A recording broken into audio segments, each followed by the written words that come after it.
Josephine. I won't leave you waiting in between. And the cigarette you bummed from me is almost burning out. You suck it till your fingers burn and throw it on the ground. Bienvenue dans l'épisode 22 de la saison 2 du podcast Les enfants vont bien.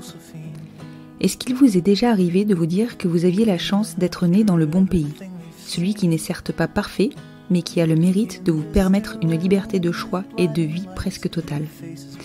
Moi oui, je sais, et je mesure cette chance.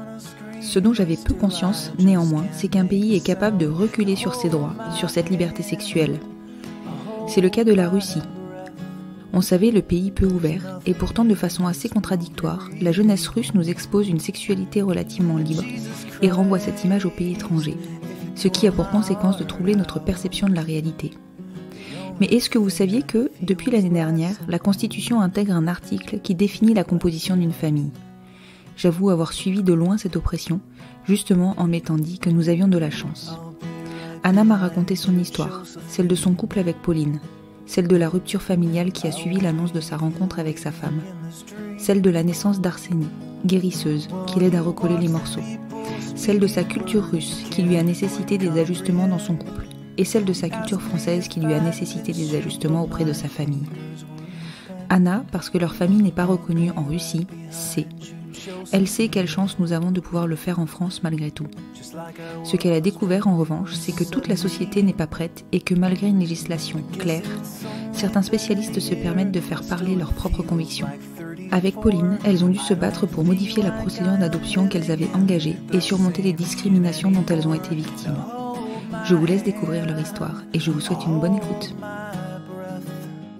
Bonjour Anna. Bonjour Constance. Je te remercie beaucoup de t'être rendue disponible pour cet entretien. Je précise à nos auditeurs que j'ai découvert ton profil sur Instagram suite à des interventions en MP où tu étais venue commenter certains de mes posts. Et j'ai trouvé que que votre profil était hyper intéressant parce que vous avez une composante multiculturelle qui, je pense, se retrouve dans de nombreuses familles. Donc j'aimerais évoquer ça avec toi aujourd'hui. Est-ce que tu peux commencer par te présenter et me présenter ta famille, s'il te plaît? Merci Constance pour cette invitation. Ça me fait plaisir effectivement de donner mon témoignage. Je t'en prie. Je m'appelle Anna. Je suis d'origine russe. Je suis née en Russie.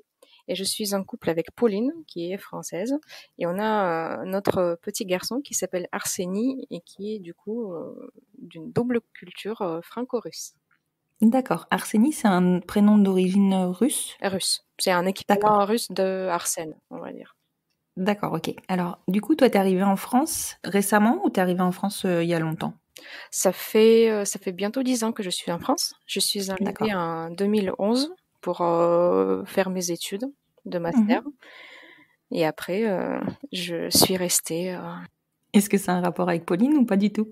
Oui, c'est un rapport avec Pauline parce qu'on s'est rencontrés assez rapidement. On s'est rencontrés à l'université d'ailleurs. On n'a pas commencé à être ensemble tout de suite, mais je l'ai rencontrée la première année. En fait, elle était intervenante professionnelle au master où j'étais. Et je me suis dit, oh mon Dieu, je me souviens, j'ai appelé ma meilleure amie à l'époque. Je lui disais que j'ai eu un gros coup de foudre, mais ça va pas du tout être possible parce que intervenante professionnelle, je vais pas oser de me rapprocher d'elle. Je savais pas trop comment ça allait se passer. Et donc j'ai fait une stratégie de me dire peut-être que je peux déjà dans un premier temps faire en sorte qu'elle se souvienne de moi, de un peu sortir du lot de 150 étudiants pour qu'elle se souvienne un peu de ma tête. Puis, c'est clair que sur 150 étudiants. Voilà, donc ça a plutôt marché, on va dire. Elle se souvenait de moi et quand on s'est rencontrés pour de vrai, quand j'étais en deuxième année de master, j'ai pu finalement me rapprocher d'elle et donc on a eu une première histoire assez courte à ce moment-là. Et justement, tu me parles des différences culturelles. Je pense que ce qui a fait au départ que ça a été assez court, c'était justement nos différences culturelles. Parce que j'étais peut-être encore trop russe à l'époque, je venais d'arriver en France. Et du coup, qu'est-ce qui, dans ta personnalité russe, on va dire, en tout cas dans ta culture russe, a joué? Après ça, je pense qu'il faut demander à Pauline, mais en tout cas, c'est très différent. On va dire peut-être, je dirais que les Russes en termes de relations, on a une grande importance qu'on accorde à la fidélité, à l'attention qu'on te demande de l'autre personne. Alors, peut-être en France, tu vas pas être tout de suite dans une relation rapprochée. Enfin, c'est pas tout de suite un engagement. Oui, voilà. Donc, et en Russie, à partir du moment où tu dis que tu es avec quelqu'un, tu attends quand même une certaine présence de la personne dans ta vie. Je pense que c'est peut-être ça aussi, c'était différent. Après, c'est des valeurs, c'est des réactions au quotidien. Ou par exemple, une chose qui me vient à l'esprit aussi, c'est le second degré, qui marche pas du tout en Russie. En tout cas, la façon française, tu peux vraiment avoir des sérieux problèmes si tu fais certaines blagues. Et je pense que moi, au départ, ça marchait pas trop. Alors mais que ce soit Pauline ou quelqu'un d'autre, hein, je prenais mal les blagues second degré à la française. Bon, après, il y avait peut-être aussi la barrière de la langue, parce que mine de rien, il y a des subtilités des fois dans la façon dont on dit les choses qui font que tu comprends que c'est de l'humour, et peut-être que pour toi, c'était pas simple à ce moment-là. Peut-être. Mais je pense que ça, oui, c'est vrai que l'humour, c'est quelque chose d'assez fin et qui se base sur des choses culturelles, où on n'a pas les mêmes références. Oui, tout à fait. Tout ce qui est possible ou pas possible, des choses sur lesquelles tu peux faire de blagues et ne pas faire de blagues, oui, effectivement, dans chaque culture, c'est différent. Oui, c'est complètement différent, effectivement. Et du coup, vous êtes retrouvés sur des formats en fait d'enseignement plus petits, on va dire. C'est pour ça que vous avez pu à ce moment-là converser de façon plus simple? Non, pas du tout. En fait, quand j'ai fait un master 1 dans une première université, on va dire, où Pauline elle intervenait, et quand j'étais en master 2, j'étais une autre université où elle n'était pas du tout intervenante, donc on était complètement sortis du cadre élève. C'est pour ça que finalement, je me suis permise de faire un rapprochement, on va dire.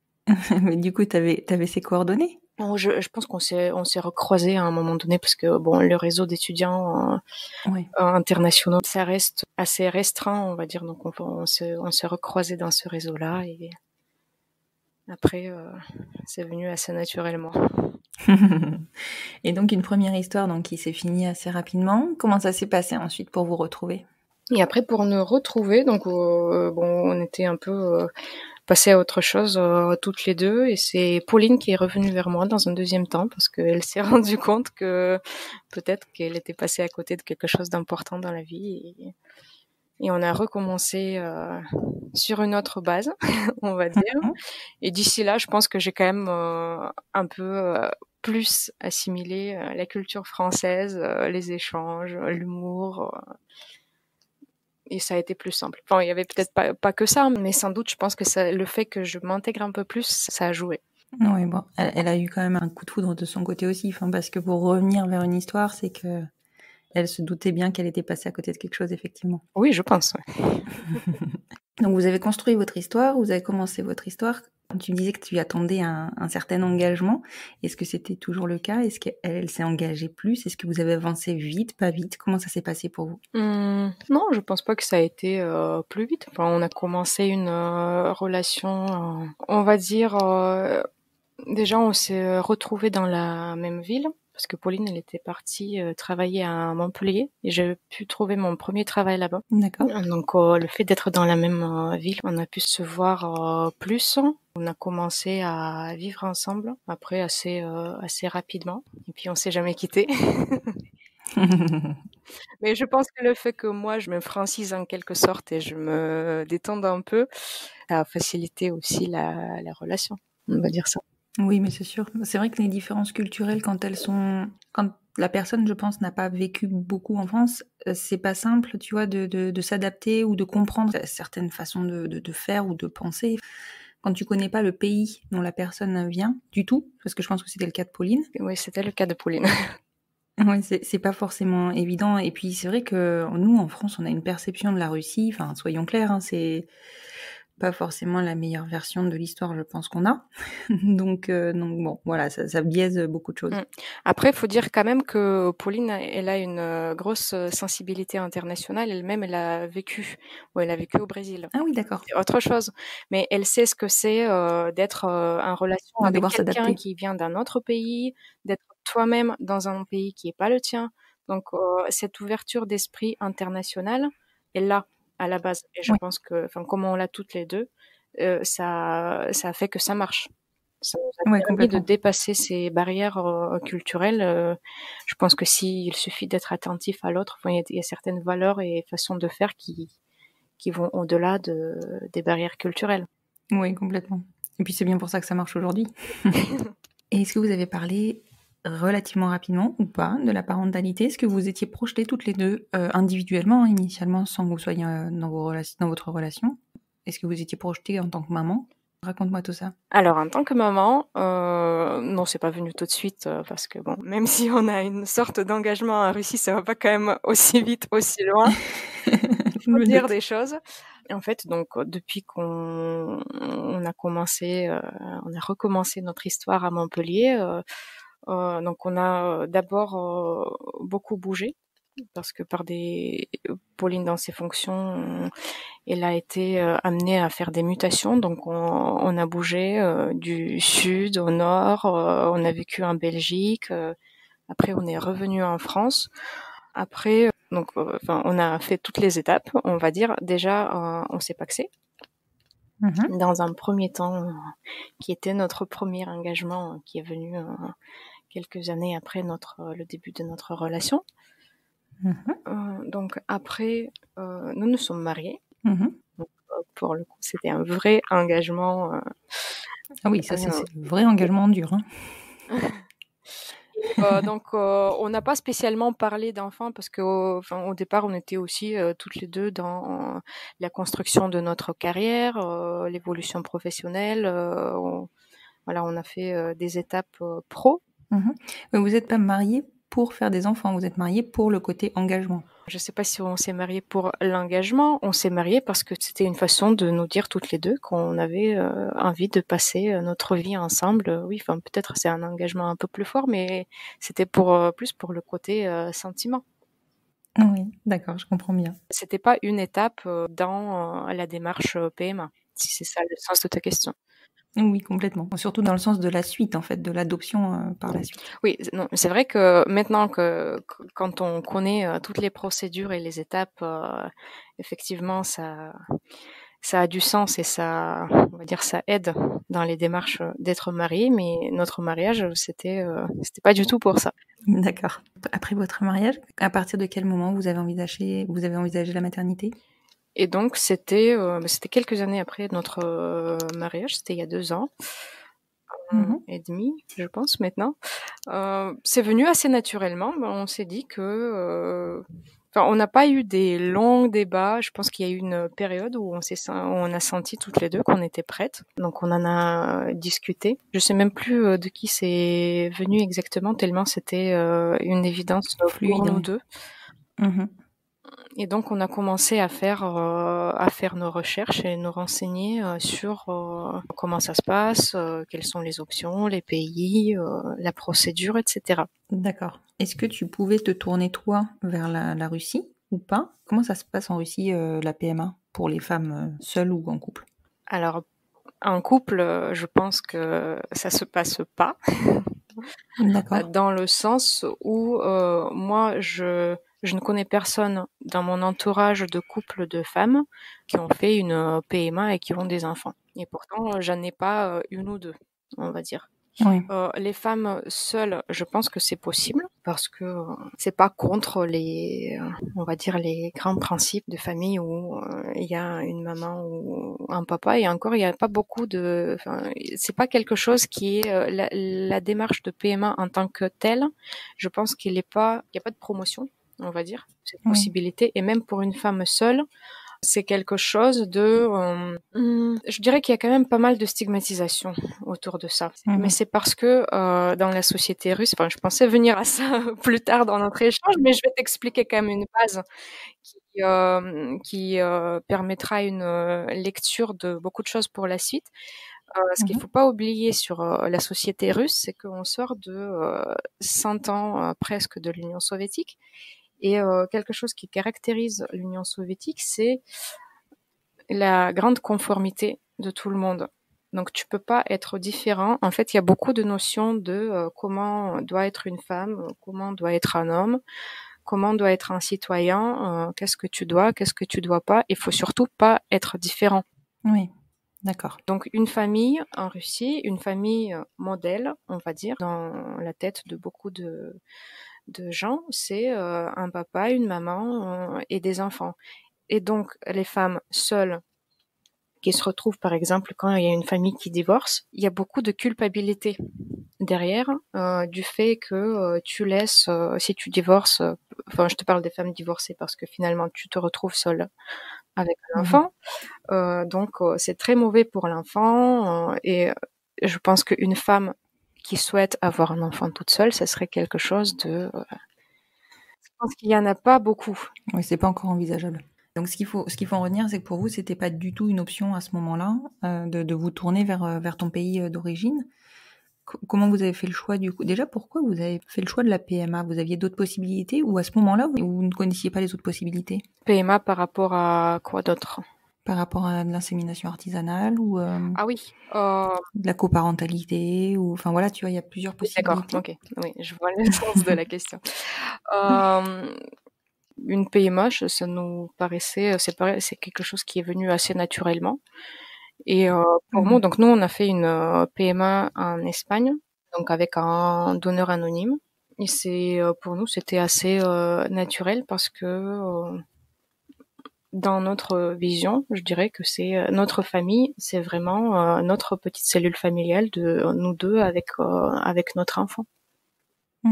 Oui, donc vous aviez déjà quand même sans avoir discuté ensemble auparavant, vous aviez déjà des idées assez claires et communes pour le coup de la façon dont vous construiriez votre famille. Je pense. Enfin, en tout cas, dans nos discussions, et tant mieux pour nous. Mais je pense que c'est ça aussi qui fait quand tu es ensemble avec quelqu'un, enfin souvent vous allez dans le même sens. Ouais, complètement. Peut-être pas, mais on était quand même globalement sur la même longueur d'onde sur tout le processus. D'accord. Du coup, vous êtes parti sur l'Espagne? Et du coup, on est parti sur l'Espagne pour des raisons enfin d'abord je pense que c'est aussi la proximité géographique qui a joué, qu'on est proche de la frontière espagnole. Vous étiez à Montpellier encore à ce moment-là? Non, on était à Pau, on est dans le sud-ouest, donc on est parti dans le Pays basque espagnol. Oui, donc effectivement, la proximité, bon, là, il n'y a rien à dire. Parce que je pense que la procédure, ça peut quand même être assez stressant. Voilà, t'es dans l'attente, tu as plein d'idées qui arrivent à ce moment-là, et je pense qu'une logistique qui est simplifiée, c'est quelque chose qui impacte peut-être aussi sur ton état d'esprit. Ah oui, mais clairement. Ta tranquillité, parce que je me souviens, j'ai écouté ton podcast où vous avez dû prendre l'avion. Enfin, il y a toute une série de choses à gérer. Nous, pour le coup, c'était plus simple d'y aller en voiture et faire les choses dans des conditions, on va dire, plus sereines. Enfin, quand t'as pas la grosse logistique à gérer, ça aide. Ah ouais, c'est sûr, c'est clair, t'as complètement raison. Et puis l'Espagne aussi, c'est pour nous, enfin, quand on a commencé nos recherches, c'est un pays quand même qui fait partie des premiers, il me semble, en tout cas, ceux qui sont dans la procédure de PMA depuis assez longtemps. Donc pour nous, c'est la durée de l'expérience, c'était aussi rassurant de dire que ils savent ce qu'ils font. Ouais, clairement. Donc vous avez choisi l'Espagne. Vous êtes allé vers quelle clinique? On a été dans une clinique à Bilbao. On a regardé plusieurs. Il y avait des cliniques sur San Sébastien et sur Bilbao. Donc on a choisi on a regardé aussi, on a regardé les sites web, la façon dont ont été présentées les choses, si c'était clair, pas clair. À un moment donné, sur le site de la clinique de Bilbao, ils disaient clairement qu'ils accueillaient les couples de femmes. Enfin, le fait que ça soit dit clairement, que ça soit un peu naturel, je pense que ça a joué aussi sur notre choix. Ouais. Et ils vous ont proposé quoi comme méthode, comme parcours Ils ont commencé, après, comme c'était la première tentative, ils ont proposé le parcours PMA que je pense classique. Oui, complètement. Donc la différence, je pense, entre certains pays, est-ce que c'est le fait d'avoir une stimulation ou pas dès le début? Et en fait, ça dépend même de chaque clinique. Je crois que chaque protocole est propre à chaque clinique. Ah, peut-être. Comme je suis pas experte de toutes les cliniques, voilà. Donc sur celle-là, ils nous ont proposé une petite stimulation, mais c'était la dose minimale. Oui, pour garantir l'ovulation. En fait. Voilà, pour être sûr que il y a plus d'une possibilité, on va dire, qui est le cas dans le cycle normal. Donc le fait d'avoir plusieurs ovules, ça augmente quand même les chances. Et je t'ai pas demandé, mais comment vous avez fait le choix de qui porterait et du coup, qui a porté votre enfant? C'est moi. Mais j'ai l'impression que c'est le mot de notre couple. C'est venu un peu naturellement. Donc on n'a pas. C'était un peu une évidence pour nous deux à un moment donné. Je saurais même plus te dire qui c'est qui l'a proposé. Donc on est parti sur moi et c'était très bien. Ouais. Et du coup, toi, t'étais ravie de pouvoir porter votre bébé. Oui, j'étais ravie. Après, je pense que j'avais pas la pleine conscience de ce vers quoi je m'engageais. Enfin, je pense que de toute façon, avec les enfants, tu te rends pas compte jusqu'au bout. C'est ça. De où est-ce que tu vas et où est-ce que tu mets les pieds, c'est clair. Et alors, au niveau vous faites un premier cycle avec une légère stimulation. Comment ça se passe pour vous? Est-ce que ce cycle est fructueux ou pas? Alors, sur ce premier cycle, c'était ce qui est intéressant. La petite histoire de cette première tentative. Donc, à un moment donné, voilà, on décide de se lancer, on fait la petite stimulation, donc on suit la procédure. À un moment donné, ils nous disent que c'est bon, vous pouvez arriver à la clinique. Et en fait, c'était le jour de mon anniversaire. Ah, c'est marrant. Voilà. Et donc, je me disais dans ma tête, bon, c'est le jour de mon anniversaire, peut-être que je pourrais avoir comme cadeau de réussir ça du premier coup. Et dans ma tête, je tournais, je souhaitais que ça. Et une fois qu'on était reparti de la clinique, donc il y a les fameux 15 jours d'attente qui sont très longs.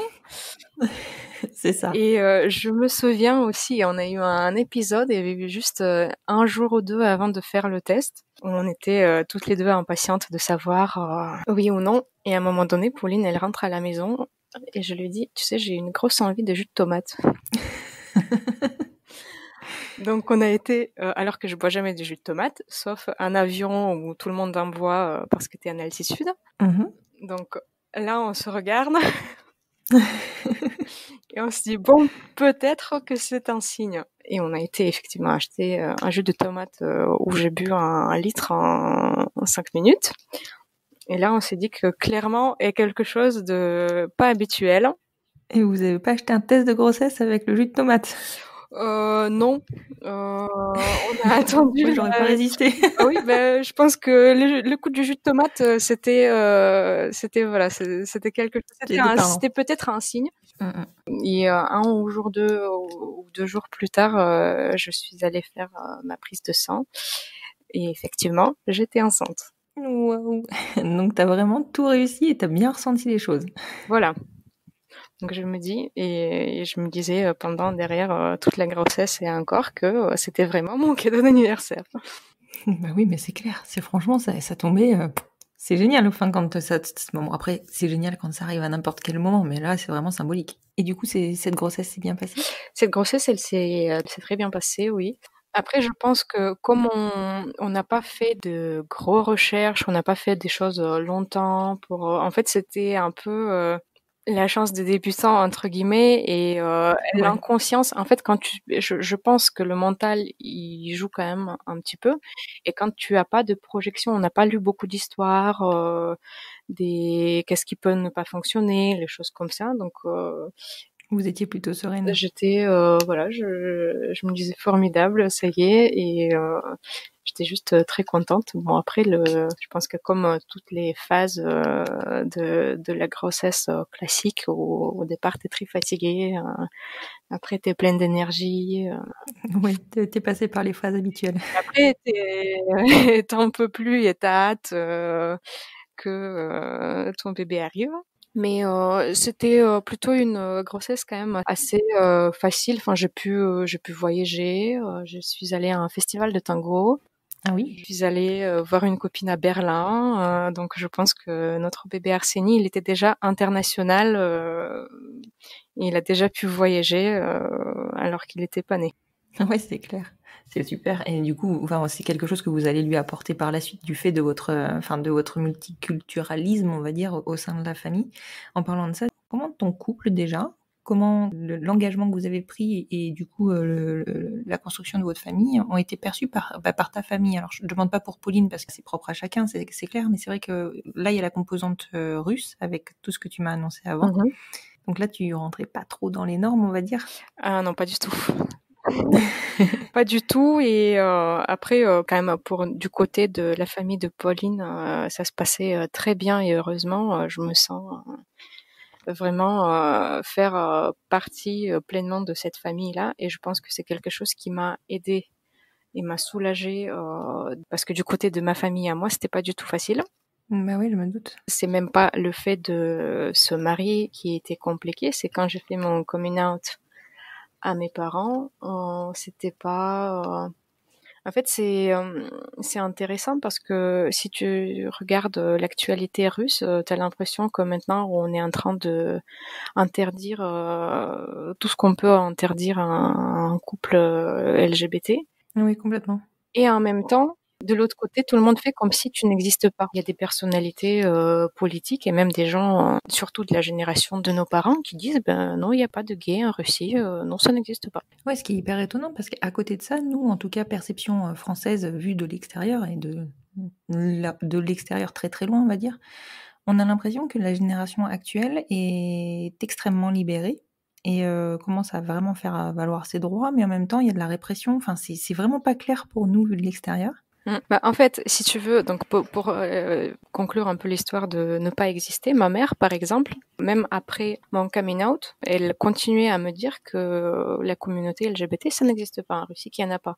Et quand je lui citais D'accord. des gens qu'elle connaît, de mon entourage, enfin c'est plus les gens de mon âge, des amis qu'elle connaissait, et je dis bah tu vois, lui il sort avec un garçon, elle sort avec une fille. Donc elle me répondait elle me dit non mais je veux pas le savoir. Pourquoi tu me le racontes? Ouais, c'est vraiment la politique de l'autruche. Donc il y a vraiment un déni. Ouais, vrai déni. Il y a un gros déni. Et en fait, quand quelque chose n'existe pas dans ta tête, tu as du mal à l'apercevoir, même si ça passe devant tes yeux, tu le vois pas. Si tu vois ce que je veux dire. Ouais, Donc complètement. par exemple, pour mon père, donc pour ma mère, elle a rapidement compris quand même. Et pour mon père, par exemple, je lui ai dit, j'ai eu plusieurs échanges avec lui. Donc j'ai dit la première fois que j'étais en couple avec Pauline, et la première fois, il avait même pas compris, en fait. Pourtant, j'ai utilisé les mots qui laissent pas d'ambiguïté, mais je pense que comme la notion dans sa tête, ça n'existe pas, il a pas compris. Et il a fallu attendre. J'ai eu un épisode assez difficile avec mon frère, qui m'a dit des choses assez violentes. C'est là où j'ai rappelé mon père, en disant écoute, je viens d'avoir cet épisode avec mon frère, c'est juste horrible. J'étais vexée, j'étais touchée, et c'est là qu'il a compris en fait. D'accord. Oui, parce qu'il n'avait pas pris la notion de. Voilà, et donc c'est là qu'il a vraiment compris, et donc il a coupé tout contact avec moi, mon père. Ce qui était assez douloureux. Donc là, c'était vraiment moi j'ai une histoire de coming out pas facile. Mais je pense que le fait de vivre déjà, ce qui m'a beaucoup aidé, c'est le fait de vivre déjà en France Et au moment où je l'ai dit à mes parents, je l'avais quand même dit à des amis, des gens qui comptaient pour moi en France. Et ce qui m'a beaucoup soutenue, c'est que mes copains, ils ont eu une réaction quand j'ai dit bon, je sors avec une fille. Ils me disaient ok, cool, bon, on mange quoi ce soir? C'est même pas un sujet, tu vois. Et le fait d'avoir cette réalité alternative qui te soutient, je pense que ça m'a permis de ne pas sombrer en quelque sorte, parce que la réaction de ma famille, elle était très violente.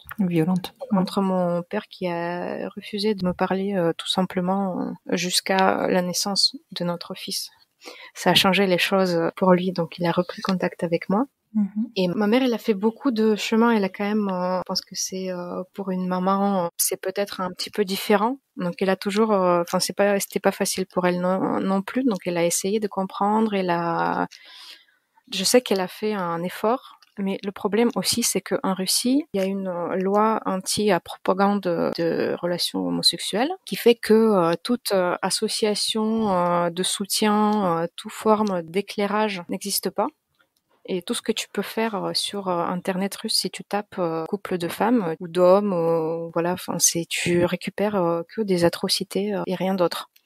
Donc c'est difficile de construire une vision différente quand la société te dit ça n'existe pas, entre ça n'existe pas et c'est interdit et il y a personne qui va plus te parler, tu vas pas être apprécié, voilà, donc d'où l'histoire de l'Union soviétique où il fallait, et donc de ce point de vue-là, je pense que c'est difficile pour moi de m'en vouloir à mes parents, parce que je comprends le contexte dans lequel eux ils ont grandi, où tu pouvais vraiment pas être c'est vraiment une grosse honte. Et c'est pour eux, il y avait des périodes dans l'Union soviétique où ça pouvait vraiment mettre ta vie en danger. Mais oui, mais clairement. Et j'ai même l'impression que c'est encore le cas maintenant, en fait. Dans certains endroits, oui. On va dire, c'est pas une généralité, hein. Je pense que dans la plupart des grandes villes, tu peux quand même vivre correctement, et la plupart de mes copains sont ouvertement gays ou lesbiennes. Il y a moins de préjugés aujourd'hui dans les grandes. Enfin, en tout cas, je sais pas si c'est question de ville ou question de génération, tout simplement. En tout cas, mes amis, mon entourage, ils peuvent vivre assez ouvertement là où ils vivent, sans vraiment être en danger. Mais par contre, c'est peut-être pas envisageable pour eux de penser à concevoir une famille. Non. Ouais. Ou alors, il faut qu'ils se rendent à l'étranger pour pouvoir vivre carrément avec une famille. Mais c'est tout à fait ça. Mais d'ailleurs, ça existe. Moi, je suis pas de trop près, mais j'ai vu sur Internet, par exemple, qu'il y a beaucoup de... Je sais pas si c'est enregistré en tant qu'agence de voyage, mais il y a des services pour des couples russes pour qu'ils puissent aller avoir un mariage un peu symbolique en Europe. Il me semble d'ailleurs que c'est en Espagne, Portugal, dans les pays où c'est accepté. Bon, après, en Russie, ça vaut rien, mais c'est pour le symbole de engagement. Ouais, de l'engagement, oui. Et ça marche et ça fonctionne parce que tu ne peux pas faire reconnaître ton couple en Russie, ça c'est vrai. Donc tu peux vivre en tant que coloc, si tu veux, copain. Oui, donc il y a carrément même un business de voyage qui s'est monté autour de ça. C'est dingue, hein. Ça me paraît être... c'est pas dans notre époque, quelque part, tu vois. Enfin, pour nous, Français, on a l'impression qu'on parle d'une époque qui est révolue. Oui, mais complètement. Mais pour moi, maintenant, aujourd'hui, ça me paraît aussi assez bizarre. Par exemple, en Russie, si je vais, je sais pas, dans une banque ou dans des moments où tu es face un peu à une institution, tu vas pas dire facilement que tu es en couple avec une femme.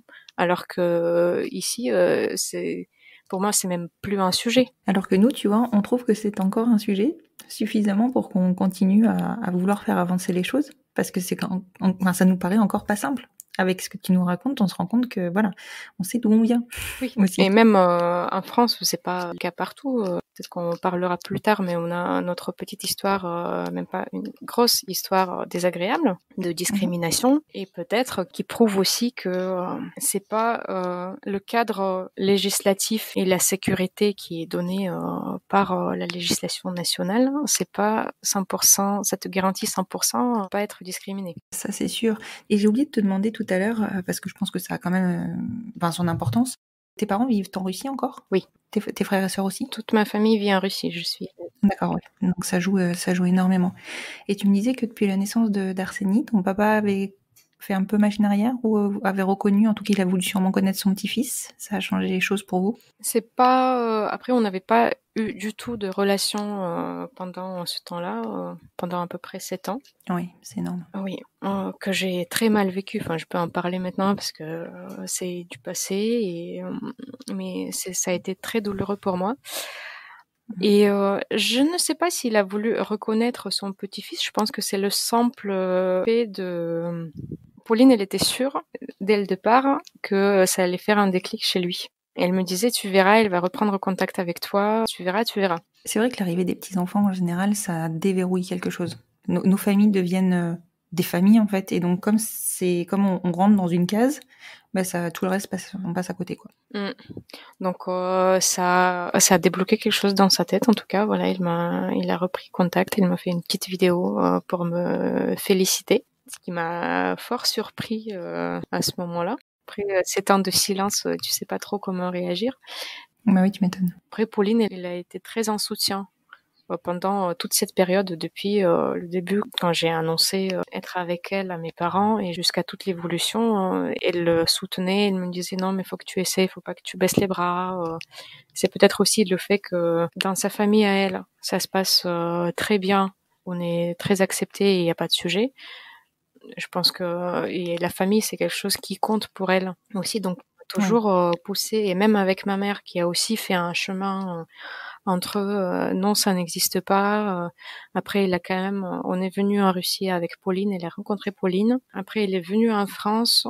Pauline, elle a commencé à apprendre le russe aussi, ce qui a facilité la communication.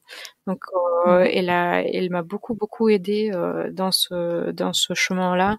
Et elle a aidé aussi, je pense, notamment à ma mère à faire ce chemin. Et après, quand mon père m'a réécrit, il était là aussi.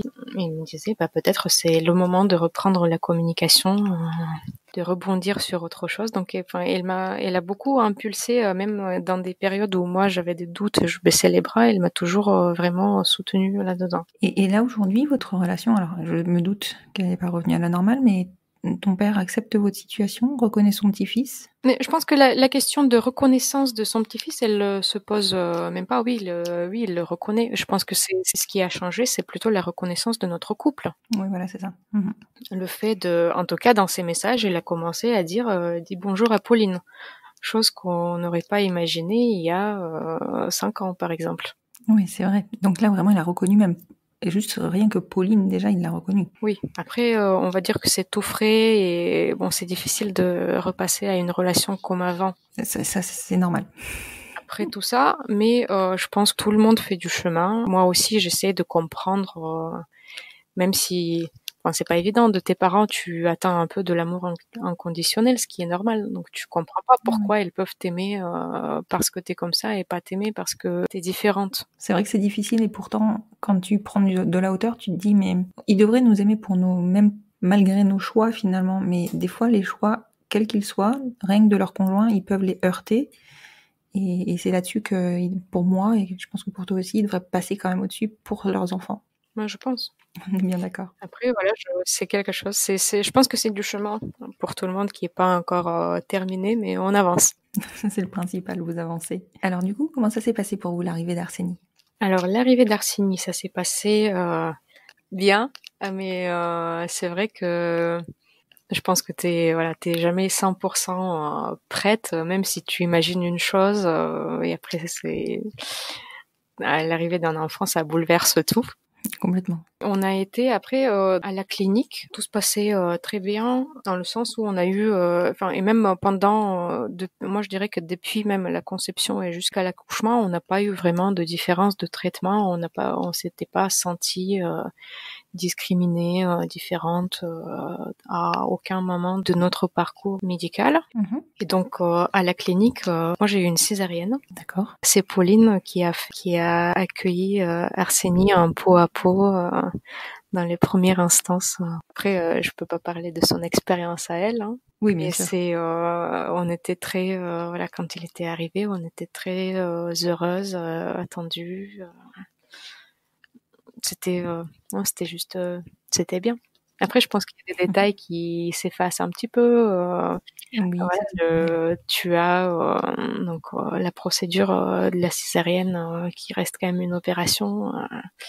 Et puis voilà, le premier jour où tu dors pas plus que 1 heure. c'est ça. Mais on était très heureuses. Hein. Ce qui me reste dans la mémoire, c'était voilà, malgré toutes les petites difficultés du quotidien, on va dire, tu t'es heureuse parce que t'es devenue maman et t'es dans un rôle que tu connais pas du tout, tu explores en marchant. Et j'ai que des bons souvenirs de cette période. Que des bons souvenirs. Arsenie, à quel âge aujourd'hui? Aujourd'hui, il a 18 mois. 18 mois. Donc vous avez dû lancer la procédure d'adoption? Oui. Comment ça se passe pour toi? Parce que du coup, tu pourras lui transmettre ta nationalité russe ou pas? Alors ça, c'est quelque chose que il faut vérifier. Tu ne le souhaites peut-être pas. On va dire que on s'est déjà posé la question, est-ce qu'il faut lui la transmettre d'un point de vue de tout ce qui se passe vis-à-vis des familles homoparentales en Russie, où il y a clairement aujourd'hui inscrit dans la Constitution que la famille, c'est un papa et une maman, Oui. même si c'est un symbole quand même assez fort, on va dire. Donc après, quand j'étais en Russie, j'avais pas d'enfant à l'époque, mais je pense que dans la vie de tous les jours, tu as pas vraiment de risque. En tout cas, là où j'ai vécu et là où vivent mes proches, t'as pas de risque de agression. Mais je ne sais pas si tu peux dire ouvertement dans la rue ou n'importe où, quand Arsenie, par exemple, s'il nous appelle maman et maman, c'est sûr qu'il y a des gens qui vont se retourner. Oui. Donc il y a la législation, il y a aussi cette attitude générale dans la société.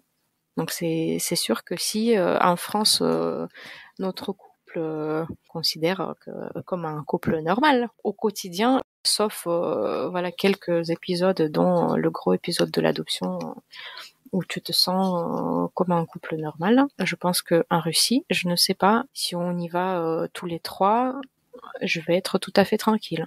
Oui, je me doute. Donc c'est vrai que dans ce contexte-là, la question effectivement de la transmission de la nationalité se pose vraiment. Après, c'est pas et par exemple, quand j'ai commencé à me renseigner, c'est peut-être un exemple. Bon, déjà des couples homoparentales en Russie, il y en a pas beaucoup, en tout cas de connus. Moi, j'ai vu sur Instagram, il y a un couple de filles qui habitent en Argentine, donc qui sont russes toutes les deux, qui ont un blog et qui ont un enfant. Et apparemment, j'avais lu récemment qu'elles ont eu un refus de nationalité pour leur enfant, pour cette raison, parce que leur couple n'est pas reconnu. Et du coup, ça veut dire que l'enfant, il est argentin parce qu'il a la nationalité de seul ou il est apatride? Je ne pense pas qu'il soit apatride. Hein. Bah oui, ce serait quand même bizarre. Après, je ne suis pas spécialiste ni du droit argentin, donc je vais pas me prononcer là-dessus. Mais voilà, au moment de mes recherches, j'ai vu ça. Je me suis dit que je vais peut-être les contacter, mais en ce moment, on se posait la question, voilà, même avec la nouvelle constitution, comment tu y vas par exemple, d'un point de vue administratif, il y a plein de questions. Par exemple, si tu es marié avec un étranger, tu peux avoir un visa conjoint, si tu veux. Mais Pauline, elle pourra jamais avoir un visa conjoint. Ben oui, puisqu'elle n'est pas reconnue. Et même s'il n'y avait pas cette législation, bon, là, c'est clairement écrit dans la Constitution, mais même avant, je pense que ça serait pas possible. Parce que la Constitution, l'article de la Constitution dans lequel il est indiqué que une famille, c'est un papa, une maman et des enfants, c'est un article récent. Oui, il y a eu un référendum cette année d'ailleurs. Oh là là, mais c'est dingue. Après, il faut savoir aussi que, en tout cas, je sais pas si je suis représentative parce que évidemment tout mon entourage est contre cet article de loi. Sinon, ça serait pas mon entourage. Mais c'était un référendum sur une révision de la Constitution et ça a été la révision, elle a été faite, on va dire, un paquet. Donc il y a eu plein de changements et en gros tu votais pour oui ou non. Ouais, pour le package au global, quoi. Et oui, mais il y avait le package sur plein de choses de sociétales. Oui, Donc, oui. c'est Oui, canardien. complètement. Donc, ce qu'il faut savoir, c'est que il n'y a pas toute la société russe qui a voté pour ça. Oui. Donc les gens, ils ont voté oui ou non. Il y avait plein de sujets complètement différents. Parmi ces sujets, il y avait cet article-là, mais néanmoins, il y est maintenant. Oui. Ça me paraît tellement à des années-lumière Ah de ce oui. de l'évolution de notre société, c'est fou. Donc bon, du coup, concernant l'adoption, de toute manière, la question se pose même pas pour la Russie, pour le côté russe. Après, je pense que Arseny, il pourrait avoir la nationalité par le fait que je le porte. Oui. Ça, c'est tout un sujet. Par exemple, c'est le fait que je sois la mère biologique lui ouvre ce droit à la nationalité russe. Mais Normalement, oui. voilà, après à voir si. Après, je pense que la nationalité, c'est peut-être mon côté international. C'est plus une formalité. Je vais de toute façon lui transmettre la culture russe. On va de toute façon y aller. Il voit ma famille. Enfin, pour moi, la nationalité, ça t'ouvre le droit de peut-être traverser la frontière plus facilement. Enfin, d'un point de vue administratif. Après, voilà, tu as des droits et des obligations en plus de l'ordre moral. Mais globalement, s'il n'a pas la nationalité, ça ne veut pas dire qu'il ne veut pas avoir la culture russe. Oui, complètement.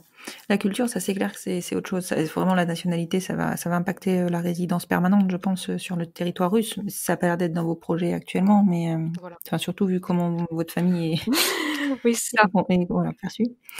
Et alors en France, comment ça se passe? Enfin, du coup, là, toi, donc on est bien clair, tu as la double nationalité, tu t'es mariée avec Pauline, donc aujourd'hui, vous avez accès à l'adoption en France et donc une reconnaissance en France. Est-ce que vous avez mis quelque chose en place par rapport à ça ou pas encore? Oui. Donc c'est là où je voulais te parler de ce fameux cas de discrimination. Oui. Justement, donc on a fait la démarche d'adoption assez rapidement. En gros, dès qu'on a pu légalement, dans les délais, d'y aller. Après, pour le premier consentement à l'adoption, puis à l'adoption, on l'a fait vraiment dans les premiers mois qui suivaient sa naissance, justement pour avancer plus vite, parce que pour nous, c'était inconcevable que Pauline elle soit pas reconnue en tant que maman de Arseny, alors que dès le début elle l'était. Et donc on s'était renseigné. Donc il y a là pour la procédure. Donc d'abord tu vas chez le notaire où là il y a la maman biologique qui donne le consentement à l'adoption. Après tu le confirmes et après tu fais la procédure de construction de ton dossier. Et donc on s'est renseigné sur donc il y a plusieurs types d'adoption, adoption simple, adoption plénière. Donc on a regardé sur internet ce qui nous paraissait plus adapté à notre situation, c'est l'adoption plénière. Donc nous sommes allés, première étape, nous sommes allés chez le notaire où on explique voilà la démarche, pourquoi on l'a fait. Donc qu'est-ce qu'on choisit, c'est l'adoption plénière. Et donc monsieur le notaire, en fait, il nous a expliqué que en fait ce qu'il nous fallait, c'est une adoption simple. Et je pense que même c'est toi dans ton podcast à un moment donné où tu disais il y a une clause, enfin en tout cas il y a une phrase sur le fait que le parent ça coupe le lien de parentalité avec le parent biologique. Oui, tout à fait. Qui peut poser le doute. C'est ça. Et donc en fait il a joué sur ce doute-là. Donc on s'était dit mais en fait ça va couper le lien avec moi. C'est pas ce qu'on veut. Donc on a commencé à se poser plein de questions. Donc il a réussi à nous mettre le doute et donc nous orienter vers l'adoption simple. Donc on fait le consentement, on signe les actes, on va voir la notaire à qui on explique aussi notre situation adoption simple. Du coup, l'avocate n'a pas fait de remarques non plus. Donc le dossier il part. Donc on était très contente d'être organisée et d'avancer. On avait hâte de finaliser ce processus et de devenir pleinement une famille avec un livret de famille. Donc ça part. Et puis pendant le confinement, à un moment, Pauline, je sais plus pour quelle raison, donc elle a commencé à écouter des podcasts. Donc elle est tombée sur le tien.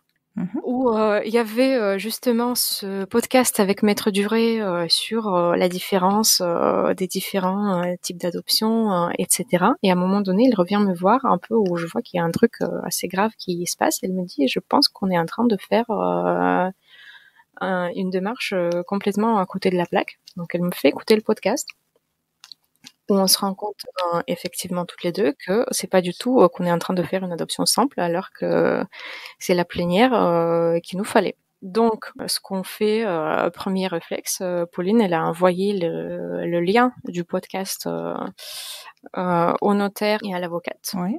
On a eu du mal à avoir des retours. Bon, après, je passe un peu le détail. Donc, on a finalement réussi à avoir le rendez-vous chez le notaire où il a dû nous refaire la procédure pour une adoption plénière. Et donc, au départ, en fait, on se disait que, bon, peut-être que, en fait, on a mis ça un peu sur le compte de l'incompétence, si tu veux. En se disant, voilà, on est loin de Paris, peut-être pas une grosse métropole, les gens suivent pas trop, peut-être voilà. Il est pas à jour, l'avocate n'est pas à jour dans leur dossier. Et donc en fait, on a découvert que le notaire, il était très à jour dans ses dossiers et c'était des convictions personnelles. Parce que lors du deuxième rendez-vous, quand on est venu refaire les actes, il nous a expliqué que en fait, on privait notre enfant du droit d'être reconnu par son vrai père et adopté par son vrai père un jour. Donc on le privait et que on en parlera dans 18 ans. Quand il portera plainte, enfin voilà, il nous a dit plein de choses Non, mais assez c'est impressionnantes. Dingue. Il a outrepassé ses droits. Je pense qu'on a été en état de choc pendant plusieurs semaines. Tu vois, quand tu parles de la Russie où tu peux avoir des lois, etc., mais tu peux être en France avec une législation qui te permet un certain nombre de choses et finalement être discriminé par des convictions personnelles alors que tu payes un spécialiste. C'est ça, et que tu payes un acte. Et je suppose qu'il vous a fait repayer l'acte suivant. Non, on a réussi à avoir à ne pas payer les actes quand même, mais bon. Ah oui, histoire. Tu m'étonnes. Voilà, mais c'était vraiment, je pense que c'est quelque chose qui nous a choqués et qui nous a un peu ouvert les yeux. On s'était dit qu'on était peut-être un peu insouciante justement en se disant qu'on est en France. Voilà, il y a l'opinion publique quand même, la législation. Enfin, il y a les choses qui sont beaucoup plus évoluées que par exemple en Russie. Finalement, t'es jamais à l'abri. Ça nous a vraiment choqués. Ouais, complètement.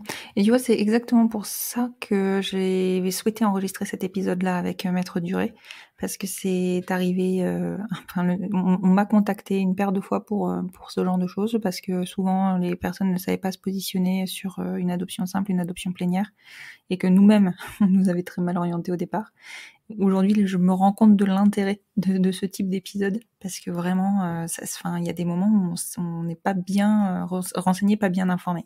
Mais complètement. Après, je pense qu'on a fait aussi confiance aux professionnels. Quand tu payes un spécialiste, tu te dis que c'est normal que la personne, elle doit faire abstraction de ses opinions. Exactement. Donc on n'était pas du tout préparé à ça, mais derrière, d'ailleurs, on a pris une consultation avec Maître Duré qui nous a bien renseigné et expliqué tous les détails. Et on s'est rapproché d'elle pour la suite de notre dossier. D'accord. Et c'était une très bonne idée, je pense. Très bonne idée, mais on n'était pas du tout préparé à... C'était vraiment un choc. Oui, je comprends. Et du coup, pour vous, aujourd'hui, l'adoption, forcément finalisée par Maître Duré, ça a dû plutôt bien se passer? C'est un cours, donc on va dire on a perdu un an, on a perdu plus qu'un an. Ouais. Et puis, mais bon, après, il vaut mieux perdre un an que de faire quelque chose qu'il faut de faire. Et c'est ton podcast et la consultation avec Maître Duré, c'est arrivé vraiment au bon moment parce qu'on a dû stopper la procédure. Enfin, même maintenant, on va tout refaire, mais on a dû stopper la procédure. On a pu le faire au bon moment parce qu'on a reçu la convocation juste. Enfin, c'était une question de semaines en fait, quelques semaines plus tard, avoir arrêté, enfin faire les démarches pour refaire la procédure. On a eu la convocation du tribunal pour une audience. Oui. Ouais, tu vois là, vraiment, je vois l'intérêt de mes podcasts et je vais même te dire. C'est ça. Mais je vais même te dire, j'ai une de mes amies qui d'ailleurs est passée sur le podcast, qui a eu exactement le même réflexe. En fait, elle a été mal conseillée et elle a écouté l'épisode en question Et elle m'a dit, écoute, je crois que qu'on fait n'importe quoi, enfin qu'on fait pas ce qu'il faut et je vais tout refaire pour qu'on passe sur une adoption plénière. Et pourtant, on en avait parlé autour d'un verre, tu vois. Mais il y a des fois, tu te fais tellement influencer par les professionnels parce que tu penses qu'ils savent ce qu'ils font. Des fois, c'est pas le cas. Ou tu penses qu'ils ne font pas impacter leurs opinions personnelles dans leur travail, puisque c'est pas très professionnel. Mais en fait, c'est pas le cas. Dans la vraie vie, ça se vérifie pas. Oui. En tout cas, oui, très mauvaise surprise. On arrive en fin de cet épisode. Qu'est-ce qu'on peut vous souhaiter pour la suite ? Du bonheur. Beaucoup de bonheur. Ça a l'air d'être déjà pas mal le cas. Oui. Non, que ça continue à bien se passer comme ça se passe. Oui, je me doute bien. On va aussi te souhaiter que la Russie lâche un peu du lest. Ce sera peut-être pas mal. Oui. Bon, ça, je pense que tu peux le souhaiter à moi et à toute la communauté LGBT. Exactement, c'est ce que j'allais dire. À toute la communauté LGBT russe, parce que voilà, ils vivent des moments qui sont pas simples. Clairement. Je suis ravie d'avoir découvert ton histoire, votre histoire. C'est vrai que de suite, ça m'a interpellée quand on avait échangé. Et vraiment, cette composante russe, elle m'intéressait parce que on le perçoit, mais on se rend vraiment pas compte de ce qui se passe en Russie. Parce qu'on n'est pas dedans, parce qu'il y a les filtres des médias aussi. Je pense qu'il faut vraiment qu'on ait conscience et qu'on garde cette conscience de là d'où on vient. Et encore, c'était pas à la hauteur de ce qui se passe en Russie. Et pour se rendre compte de la chance qu'on a, malgré tout, d'avoir la possibilité en France de grandir que nos familles grandissent et de pouvoir grandir nos enfants légalement, on va dire. Je suis tout à fait d'accord. Merci beaucoup pour cette invitation, c'était vraiment un plaisir. Je t'en prie, c'était un vrai plaisir pour moi aussi. À très bientôt, Anna. À bientôt.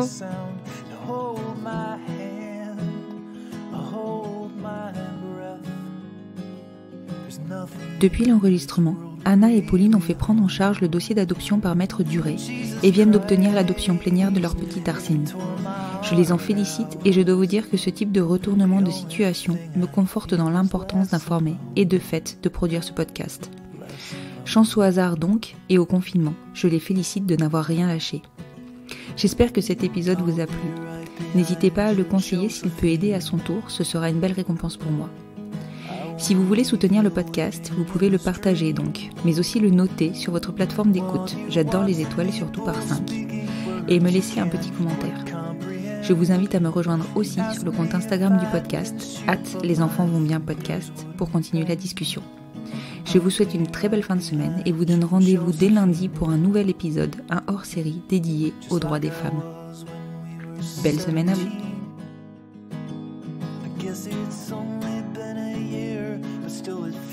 Like 34, I don't feel like I am living in the same skin anymore. Now hold my hand, hold my breath. There's nothing in this world we really own. And Jesus Christ, if you tore my heart out, the only thing I'd feel is less alone. Less alone.